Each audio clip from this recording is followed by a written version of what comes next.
ഇപ്പോഴത്തെ അവസ്ഥ വളരെ മോശമാണ്. അതായത് ഈ കമ്പനി ഇപ്പോൾ പുതിയ പേ ഔട്ട് വച്ചിട്ടുണ്ട്. സംഭവിച്ചാൽ ആദ്യമൊക്കെ ഈ വീക്കിലി ഇൻസെൻറ്റീവ് ആണ് കിട്ടിക്കൊണ്ടിരുന്നത്. അതായിരുന്നു ഞങ്ങൾക്ക് നല്ല തുല്യമായ വേതനം അതായിരുന്നു. ഇപ്പോൾ അതില്ല. ഞങ്ങൾ എന്താ വെച്ചാൽ ഞങ്ങൾക്കിപ്പോൾ 12-13 മണിക്കൂർ പണിയെടുക്കണം. കിട്ടുന്നത് ആകെ 600-700 റുപ്യാണ് ഞങ്ങൾ കയ്യിൽ കിട്ടുന്നത്. പെട്രോൾ അടിക്കാൻ പൈസ നമ്മൾ വേറെ എടുക്കണം. അപ്പോൾ ഇപ്പോൾ വളരെ മോശം. ഞങ്ങൾ ശരിയായിട്ട് പണിയുള്ളതുകൊണ്ടാണ് ഞാൻ ഈ ഫീൽഡിലേക്ക് ഇറങ്ങിയത്. ഇപ്പോൾ വേറെ പണിക്കൊന്നും പോകാൻ പറ്റില്ല. അത്രയും ശരീരം ഞങ്ങൾ മനസ്സും ശരീരം ഇപ്പോൾ കമ്പനിക്ക് അങ്ങനെ വിട്ടുകൊടുത്തത്. ഇപ്പോൾ ഞാനൊക്കെ ഓടിയിട്ട് കയ്യും കാലൊക്കെ ഇപ്പോഴും വേനയാണ്. എനിക്കിപ്പോൾ വേറെ പണിക്ക് പോകാൻ ഭയങ്കര ബുദ്ധിമുട്ടാണ്. അതാണ് ഞാനിപ്പോൾ ഈ ഫീൽഡിൽ വന്നത്. ഈ ഫീൽഡിൽ എനിക്ക് അതുകൊണ്ടാണ് ഞാൻ സമരത്തിന് ഇറങ്ങുന്നത്. നമുക്ക് ഇതിന് മുന്നേ കിട്ടിയത് കൊണ്ട് പല വേതനങ്ങളും വില വെട്ടിക്കുറച്ച് ഇപ്പോഴും കിലോമീറ്ററിന് 5 രൂപ തന്നെ ചാർജ് വരുന്നുള്ളൂ. അത് 5-6 വർഷം മുന്നേ ഉള്ള അതേ ചാർജ് ചെയ്താൽ ഇപ്പോൾ 12 മണിക്കൂറൊക്കെ പണിയെടുത്താൽ കിട്ടുന്നത് വെറും 500 രൂപ. അതിൽ 300 രൂപയ്ക്ക് ഞങ്ങൾ പെട്രോൾ അടിക്കണം. 300 രൂപയ്ക്ക് പെട്രോൾ അടിക്കണം. അതുകൊണ്ടാണ് ഞങ്ങൾ ഈ സമരത്തിലേക്ക് നിൽക്കുന്നത്. പഴയ ഇൻസെൻറ്റീവുകളൊന്നുമില്ല. ഇൻഷുറൻസ് കിട്ടാൻ വളരെ പ്രയാസമാണ്. വണ്ടി ആക്സിഡൻ്റ് ആയാലും ഇൻഷുറൻസ് ചെയ്താൽ ഗോൾഡ് ഓരോ ഇതുള്ളവരോട് ഗോൾഡിലല്ലാന്നൊക്കെ പറഞ്ഞിട്ട് ഇൻഷുറൻസ് ചെയ്ത് തരത്തില്ല. അതൊക്കെയാണ് ഞങ്ങളുടെ പ്രശ്നങ്ങൾ. ഇവിടെ കോഴിക്കോട് ആദ്യം കൊറോണൻ്റെ മുന്നേ ഓഫീസ് ഉണ്ടായിരുന്നു. ആ ടൈമിൽ നമുക്ക് എന്തെങ്കിലും പ്രശ്നം ഉണ്ടെങ്കിൽ അവിടെ പോയി കഴിഞ്ഞാൽ അവരെ കൊണ്ട് കഴിയുന്നത് അവർ ചെയ്തു തരും. ഇപ്പോൾ ഉള്ള FMCൻ്റെ അടുത്ത് പോയി കഴിഞ്ഞാൽ ഫ്ലീറ്റ് മാനേജർമാരുടെ അടുത്ത് പോയി കഴിഞ്ഞാൽ അവർ നേരെ പറയുന്ന കാര്യമാണ്, ഒന്നും നമ്മളെ കയ്യിലല്ല, ഒക്കെ സെൻട്രൽ ടീമാണ് നോക്കുന്നത്. അപ്പോൾ അവരെ കൊണ്ട് ഇവിടെ ഒരു കാര്യമില്ലാത്തൊരവസ്ഥയാണ്. ഇപ്പോൾ ഒരാളെ അവസ്ഥ നോക്കുകയാണെന്നുണ്ടെങ്കിൽ ഒരു 9 മണിക്കൂർ 10 മണിക്കൂർ ആദ്യം ഒരു 5-6 മാസം മുന്നേ വർക്ക് ചെയ്തിട്ടുണ്ടെങ്കിൽ നമുക്ക് എങ്ങനെയായാലും ഒരു 1000 റുപ്യ 1200 റുപ്യ ഏണിങ്സ് ആവേനും അന്നത്തെ പേ ഔട്ടിൽ. ഇന്നിപ്പോൾ പേ ഔട്ട് സ്ട്രക്ചർ മാറി.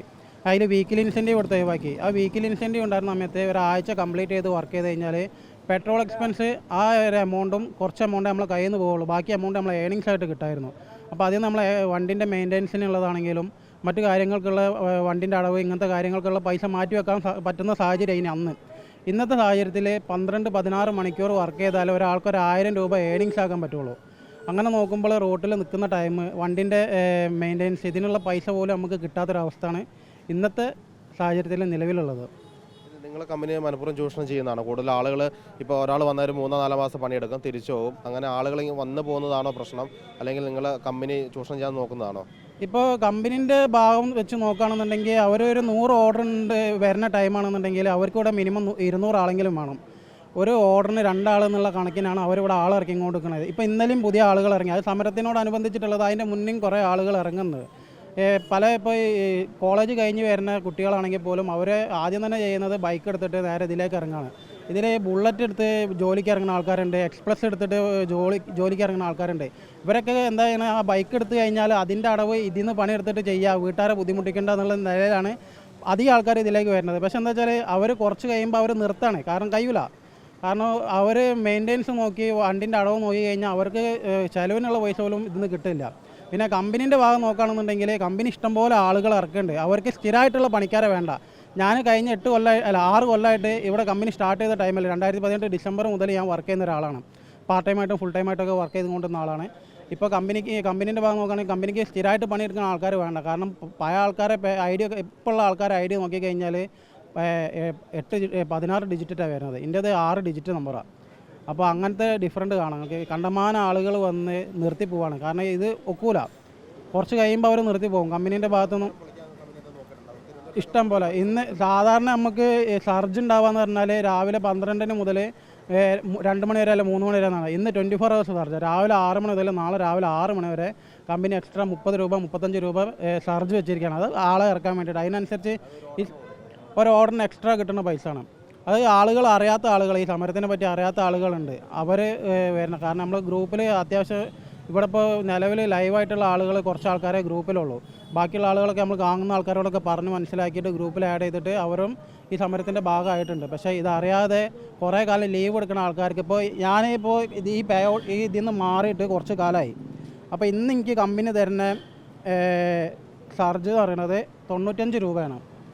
ഒരു ഓർഡറിന് എക്സ്ട്രാ കിട്ടുന്നതാണ്. 95 രൂപ എനിക്ക് കിട്ടും. സമരം പൊളിക്കാനുള്ള പരിപാടിയാണ്. ഇന്നലെ എനിക്ക് 65 രൂപയായിരുന്നു. ഇന്ന് 95 രൂപയാണ് എനിക്കൊരു ഓർഡർ കിട്ടുക. അതായത് 20 രൂപയുടെ ഒരു ഓർഡർ ഞാൻ എടുക്കുകയാണെന്നുണ്ടെങ്കിൽ എനിക്ക് ആ 20ഉം 95ഉം കൂട്ടിയിട്ട് 115 രൂപ ഒരു ഓർഡറിന് കിട്ടും. അത് 1 കിലോമീറ്ററിൻ്റെ ഓർഡർ ആണെന്നുണ്ടെങ്കിൽ 2 കിലോമീറ്ററിൻ്റെ ഓർഡർ ആണെന്നുണ്ടെങ്കിൽ 115 രൂപ എനിക്ക് കിട്ടും. അപ്പോൾ എന്താ വെച്ചാൽ നമ്മൾ ഈ മേഖല നന്നായിട്ട് ഇതിൽ പണിയെടുത്ത് ജീവിക്കണം എന്ന് ആഗ്രഹിക്കുന്ന ആളുകളാണ്. വല്ലപ്പോഴും വന്ന് ജോലി എടുക്കുന്ന ആളുകൾക്ക് ആ പ്രശ്നമില്ല. അപ്പോൾ അവർ ഈ 90 രൂപ കാണുമ്പോൾ അവരെന്തായാലും ഇറങ്ങും. കാരണം ഒരു 10 ഓർഡർ എടുത്ത് കഴിഞ്ഞാൽ 900 രൂപ എക്സ്ട്രാ കിട്ടണം.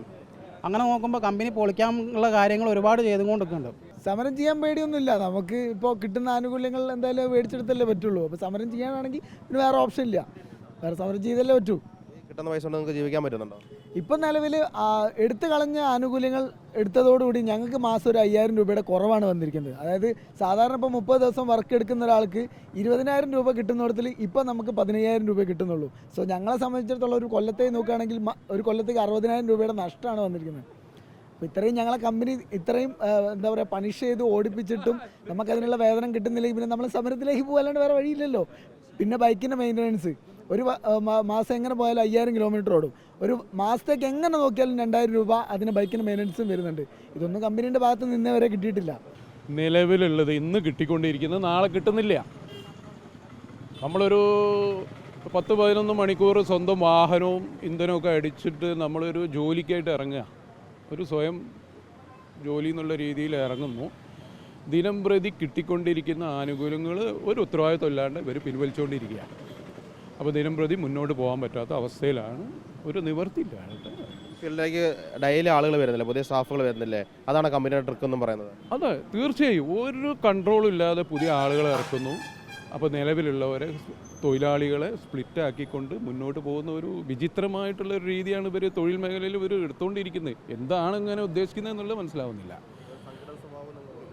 ഞങ്ങൾ സംഘടിക്കാൻ പറ്റാത്ത സംഘടനാ സ്വഭാവമൊക്കെ ഉണ്ടെങ്കിലും കൂടിയും ഇതിൽ ഇങ്ങനെയുള്ള റിക്രൂട്ട്മെൻറ്റും അവർക്ക് നിലവിലുള്ള ആളുകൾ നിലനിൽക്കണം എന്നുള്ള ചിന്താഗതിയൊന്നും ഇവിടുത്തെ മാനേജ്മെൻറ്റിനില്ല. മനസ്സിലായില്ല, മാനേജ്മെൻറ്റിനില്ല.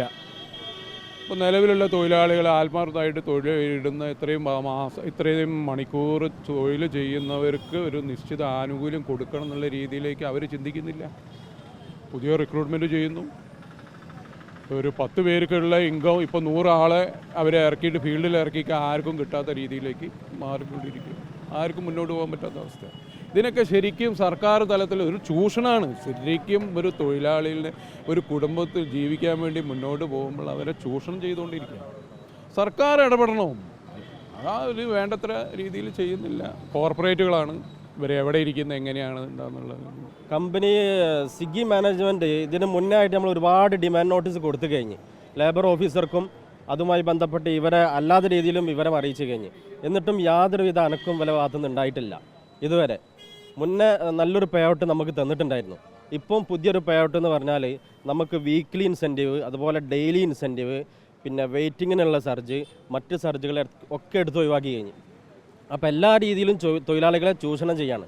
നമ്മളെ മെയിനായിട്ടുള്ള ആവശ്യം എന്താ വെച്ചാൽ നമ്മളൊരു തൊഴിലാളിയായിട്ട് അവരെ അംഗീകരിക്കാനുള്ളതാണ്. രണ്ടാമത്തെ ആവശ്യം നമുക്കൊരു മിനിമം വേതനം, അതായത് എല്ലാ തൊഴിലാളികൾക്കും ഒരു 8-10 മണിക്കൂർ വർക്ക് ചെയ്താൽ ഒരു മിനിമം ഒരു 1000-1300 രൂപയായിരിക്കും നമുക്ക് ബാക്കിയാവണം. അപ്പോൾ അതിപ്പം കിട്ടുന്നില്ല. ഇപ്പോൾ ഇവിടെ നേരെ മറിച്ച് എന്താ സംഭവിക്കുന്നത് വെച്ചാൽ നമ്മൾ 16 മണിക്കൂർ വർക്ക് എടുത്താലും ഒരു 500 രൂപ പോലും നമുക്ക് ആവുന്നില്ല. അപ്പോൾ ആ രീതിയിൽ നമ്മൾ മാനേജ്മെൻറ്റിനെ അറിയിക്കുമ്പോൾ നമ്മളെ ബന്ധപ്പെടുന്ന ഫ്ലീറ്റ് മാനേജർ കോഴിക്കോട് നമ്മളെ ഇവർക്ക് മുഖം എന്ന് പറയുന്ന ഫ്ലീറ്റ് മാനേജേഴ്സിനെ മാത്രമേ നമുക്ക് ബന്ധപ്പെടാനുള്ള ഒരു വഴിയുള്ളൂ. മറ്റുള്ള നമ്പേഴ്സ് ഇവിടെ തരുന്നില്ല. ഒരു 3 ഫ്ലീറ്റ് മാനേജേഴ്സ് ഉണ്ട്. അപ്പോൾ ഇവരെ ബന്ധപ്പെടുമ്പോൾ ഇവർ വേറെ രീതിയിൽ നമ്മൾ സംസാരിക്കുക ചെയ്യുന്നത്. അതിൽ വേറൊരു ഫ്ലീറ്റ് മാനേജർ വളരെ മോശമായിട്ടാണ് ഈ സമരത്തെ അടിച്ചമർത്താൻ വേണ്ടിയിട്ട് നമ്മളോട് ചെയ്യുന്നത്. അപ്പോൾ ആ രീതിയിൽ ഇപ്പോഴത്തെ ഒരു അവസ്ഥ വളരെ മോശം തന്നെയാണ്. സ്വിഗ്ഗി ഇവിടെ സ്റ്റാർട്ട് ചെയ്ത അന്ന് മുതൽ, സ്വിഗ്ഗി ഇവിടെ പ്രവർത്തനം ആരംഭിച്ച അന്ന് മുതൽ കിലോമീറ്ററിന് 5 രൂപയാണ് നമുക്ക് തന്നത്. അത് ഇപ്പം നാളെ ഇതുവരെ ഈ സമയം വരെ 1 രൂപ പോലും നമുക്ക് വർദ്ധിപ്പിച്ചിട്ട് തന്നിട്ടില്ല. അപ്പം അതിനെതിരെ നമ്മൾ ഒരുപാട് സമരം ഒക്കെ ആയിട്ട് ഇവിടെ ട്രേഡ് യൂണിയൻ്റെ നേതൃത്വത്തിൽ CITU ഇതിന് മുന്നിട്ട് ഇറങ്ങിയതാണ്. അതായത് ഓൾ ഇന്ത്യ ഗിഗ് വർക്കേഴ്സ് യൂണിയൻ്റെ CITUവിൻ്റെ ഒരു ജില്ലാ ജോയിൻറ്റ് സെക്രട്ടറി എന്ന നിലക്ക് നമ്മൾ ഇതിന് പോരാട്ടം നമ്മൾ രഹസ്യമായിട്ടും ആ ഒരു നിശബ്ദ വിപ്ലവത്തിലൂടെ നമ്മൾ ചെയ്തതാണ്. പക്ഷേ നാളെ ഇതുവരെതായിട്ട് ഒരു അനക്കവും അവരുടെ ഭാഗത്തുനിന്ന് ഉണ്ടായിട്ടില്ല. ഇപ്പം നമ്മൾ അനിശ്ചിതകാലമായിട്ട് ഇന്ന് മുതൽ നമ്മൾ അനിശ്ചിതകാല സമരത്തിലേക്ക് നീങ്ങുകയാണ്. അതായത് കേരളത്തിലെ ഒട്ടുമിക്ക എല്ലാ ജില്ലകളും, തിരുവനന്തപുരം, അതുപോലെ തന്നെ കൊല്ലം, പത്തനംതിട്ട, അതെ, എക്സ്ട്രാ പിന്നെ നമുക്ക് 5 രൂപ പീക്ക് ടൈമിൽ ഇൻസെൻറ്റീവ് തന്നെ. അത് പീക്ക് ടൈം എന്ന് പറയുമ്പോൾ നമ്മൾ 12 to 3 വരെയുള്ള സമയം ഉച്ച, അതുപോലെ തന്നെ രാത്രി 7 to 10 വരെയുള്ള സമയം.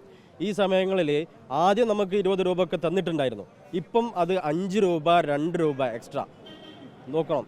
അപ്പോൾ ഇപ്പോൾ ഇവർ ഈ സമരം പൊളിക്കാൻ വേണ്ടിയിട്ട് ഇവരിടുന്നത് 60 രൂപ എക്സ്ട്രാ, 60 രൂപ 100 രൂപ വരെ എക്സ്ട്രാ ഇടാണ്.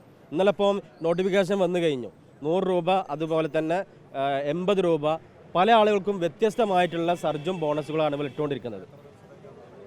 അത് ഇപ്പം ഇവരിങ്ങനെ ഈ സമരം ഇതൊക്കെ നമ്മൾ പ്രഖ്യാപിച്ചല്ലോ, അപ്പോൾ അതിനോടനുബന്ധിച്ചാണ് ഇവർ ഇങ്ങനെ ഈ ഒരു സംഭവം ചെയ്യുന്നത്. സമരം കഴിഞ്ഞാൽ അത് പിൻവലിക്കുകയും ചെയ്യും. സമരം ചെയ്യാൻ ഇപ്പം തൊഴിലാളികൾ ഇതിൽ പിന്തുണ പ്രഖ്യാപിച്ചാണ്ട് അതിൽ ഓടിക്കഴിഞ്ഞാൽ, ഓണാക്കി കഴിഞ്ഞാൽ ഓല് അത് കൊടുക്കാണ്ട് ഓല് ഇത് മാനുവലായിട്ട് ആഡ് ചെയ്ത് തരാമെന്ന് പറയും. ഓട്ടോമാറ്റിക്കലി അത് പറ്റിക്കുകയാണ്. അത് കാണിച്ചിട്ട് ആപ്പിൽ കാണിച്ചിട്ട് ആളെ ഇറക്കാനുള്ള ഒരു പരിപാടിയാണ് അവൾ ചെയ്യുന്നത്. ഇതിൽ ഇവർ ഇത് തൊഴിലാളികളെ വളരെ രീതിയിൽ ചൂഷണം ചെയ്തുകൊണ്ടിരിക്കുന്ന ഒരു കമ്പനി. ഇവർ എന്താണെന്ന് വെച്ച് കഴിഞ്ഞാൽ പുതിയ ആളുകളെ ഈ മേഖലകളിൽ പുതിയ ചെറുപ്പക്കാരെ ഇവർ ടാർഗറ്റ് ചെയ്യാണ്. കാരണം എന്ന് വെച്ചാൽ ഈ തൊഴിലില്ലായ്മ ഉണ്ടെന്ന് മനസ്സിലാക്കിയിട്ട്, അതായത് തൊഴിലെടുക്കാൻ ആളുകളെ കിട്ടാൻ അതിന് വേണ്ടിയിട്ട് ഇവർ എന്താ ചെയ്യുന്നത് വെച്ചാൽ പുതിയ ചെറുപ്പക്കാർക്ക് കബളിപ്പിച്ചിട്ട്, അതായത് ഇല്ലാത്ത കാര്യങ്ങൾ, അതായത് ഇവർ ഇപ്പോൾ സോഷ്യൽ മീഡിയയിലൂടെയും അതേമാതിരി തന്നെ എല്ലാ ഫ്രീലൈസർമാരെ വെച്ചിട്ട് ഇവർ റിക്രൂട്ട്മെൻറ്റ് നടത്തുക. അത് അവർക്ക് ഈ റിക്രൂട്ട്മെൻറ്റ് കൊടുക്കുന്ന അവരോട് പറയുന്ന ഈ പേ ഔട്ടുകളും ഈ ഇൻസെൻറ്റീവ് സ്ട്രക്ചറുകളൊന്നും ഇവർക്ക് കിട്ടുന്നില്ല യഥാർത്ഥത്തിൽ. ഇത് ഈ ഇവിടെ ഡെലിവറി ബോയ്സ് ഓടുന്ന ഓരോരുത്തരും അവരുടെ കയ്യിൽ നിന്ന് പെട്രോൾ അടിച്ചിട്ടും അവരെ വണ്ടീൻ്റെ മെയിൻ്റനൻസ് ചാർജും വാങ്ങിയിട്ടാണ് അവരെന്ത് ചെയ്യുന്നത്, ഈ വർക്ക് എടുക്കുന്നത്. ഒരു ദിവസം ഒരു ഡെലിവറി ബോയ് ഇപ്പോഴത്തെ സിറ്റുവേഷനിൽ 16 മണിക്കൂർ പണിയെടുത്താൽ പോലും 1000 രൂപ പോലും ഇവർക്ക് എന്ത് ചെയ്യുന്നില്ല, ഒരു ഏണിങ്സ് ആയിട്ട് കിട്ടുന്നില്ല. ഈ 1000 രൂപ തന്നെ കിട്ടിയാൽ തന്നെ ഇതിലൊരു 10-300 രൂപ പെട്രോൾ എക്സ്പെൻസ്, പിന്നെ വണ്ടീൻ്റെ മെയിൻ്റനൻസ് ചാർജ് എന്നൊക്കെ പറഞ്ഞിട്ട് ഈ തൊഴിലാളിക്ക് നഷ്ടപ്പെടുകയാണ്. അതുകൊണ്ട് ഇവർ ഈ വേതനം വർദ്ധിപ്പിക്കുന്ന ഒരു കാര്യങ്ങളൊന്നും ഇവരെ മാനേജ്മെൻറ്റിൻ്റെ സൈഡിൽ നിന്ന് ഉണ്ടാവുന്നില്ല. ഇവരെല്ലാം നിരന്തരം എല്ലാ വർഷം കൂടുന്തോറും എല്ലാ തൊഴിൽ മേഖലയിലും എമൗണ്ടുകൾ വർദ്ധിപ്പിക്കുന്നതിന് പകരം ഇവർ ചെയ്യുന്ന കാര്യം എന്ന് വെച്ചാൽ കുറച്ചുകൊണ്ടിരിക്കുക, എല്ലാ വർഷവും കുറച്ചുകൊണ്ടിരിക്കുക. ഈ സ്വിഗ്ഗി സ്റ്റാർട്ട് ചെയ്ത മുതൽ കിലോമീറ്ററിന് 5 രൂപ എന്നൊരു സംവിധാനമാണ് ഇവിടെ തന്നുകൊണ്ടിരുന്നത്. ഈ 5 രൂപയാണ് ഇപ്പോഴും ഇവർ തന്നുകൊണ്ടിരിക്കുന്നത്. മറ്റ് ആനുകൂല്യങ്ങൾ തന്നുകൊണ്ടിരുന്ന ആനുകൂല്യങ്ങൾ എടുത്തു മാറ്റുകയും ചെയ്യാം. ഇവരൊരു ധാർഷ്ട്യമായിട്ടുള്ളൊരു പെരുമാറ്റമാണ് ഇവരുടെ ഭാഗത്തുണ്ടാകുന്നത്. അത് തൊഴിലാളികളെ വെല്ലുവിളിക്കുക, അത് നിങ്ങൾക്ക് വേണമെങ്കിൽ ഇതിൽ പണിയെടുത്താൽ മതി, ഞങ്ങൾക്ക് ഇതിൽ ആളുകളെ കിട്ടാനുണ്ട്. ഈ ആളുകൾ ഇവരെങ്ങനെ സംഘടിപ്പിക്കുന്നതെന്ന് വെച്ച് കഴിഞ്ഞാൽ ഇല്ലാത്ത കാര്യങ്ങൾ പറഞ്ഞിട്ട് പരസ്യങ്ങൾ കൊടുത്തിട്ട് കുറേ ഫ്രീലൈസർമാരെ ഇറക്കിയിട്ട് അതേമാതിരി തന്നെ അവർക്ക് കമ്മീഷൻ, ഒരാളെ ജോയിൻ ചെയ്യിപ്പിച്ചാൽ 5000 രൂപ 10000 രൂപ എന്ന് പറഞ്ഞ അഡീഷണൽ ബോണസുകൾ പ്രഖ്യാപിച്ചിട്ട് ആളുകൾ റിക്രൂട്ട് ചെയ്യാം. പിന്നെ ഇതിലേക്ക് സ്വിഗ്ഗിയിലേക്ക് ഒരാളെ ജോയിൻ ചെയ്യണമെങ്കിൽ 1000-1500 രൂപ ഈ കമ്പനി വാങ്ങിയെടുക്കണം. ഈ 1500 രൂപ വാങ്ങിയാൽ മാത്രം ഒരാൾ കൊടുത്താൽ, ജോയിനിങ് ഫീ കൊടുത്താൽ മാത്രമേ ഒരാൾക്ക് ഇതിലേക്ക് വർക്കിന് ഇറങ്ങാൻ പറ്റുള്ളൂ.